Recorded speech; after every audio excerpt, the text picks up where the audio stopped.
Hi, I'm Alex Grieve, better known as IB Crazy. I'm Jason Glaze, better known as Van Gogh. And this is Multi-Rotor Racing 101 Part 2, Shooting the Gate.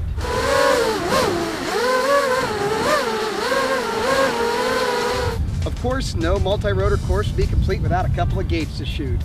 And, well, that's going to be your target in this video. How do you shoot those gates? Jason, give us a couple of pointers on some basic gate shooting technique. What do you want to do?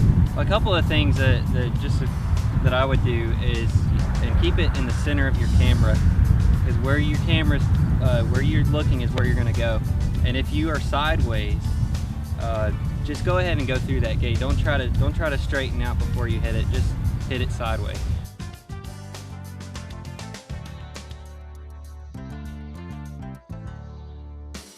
And that's the big thing, guys. You can't miss these gates. That's part of the track. Your focus should be on the gate. Don't focus on the near field. If that gate's way out there, look ahead, aim for that gate. And whatever you do not want to come in high. You know, I tend to come in a little bit low and then come up through the gate. The reason is these vehicles have more ability to climb than they do to fall.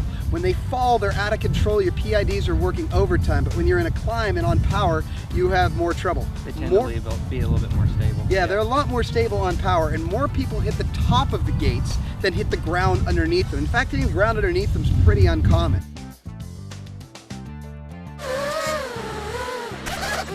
And like Jason says, just get through the gate. It doesn't matter if the gate's this way and you're coming through sideways. Get through the gate, then straighten up and continue to fly. That gate needs to be your focus. And the other technique that I want to talk about is when you're going from point to point. Like I said, look ahead for that gate. And I know you use this, Jason. Think of it as hopping from one point to the next. You don't necessarily need to try to use smooth throttle. If you watch any racers, they tend to pulse it a little bit. Yeah. I'm running a 3-cell, so I tend to be more full on and then back off to adjust, where it looks like you're kind of are basically mid-stick. Yeah, mid-stick. Yeah, constantly adjusting.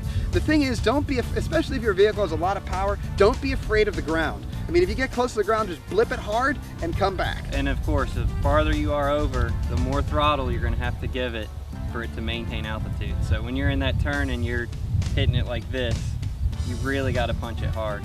Right, and don't be afraid of it. The only way you're going to get better is to go out and practice. Yep. So let's see what this looks like. Let's go shoot a couple of gates and hopefully I'll not crash.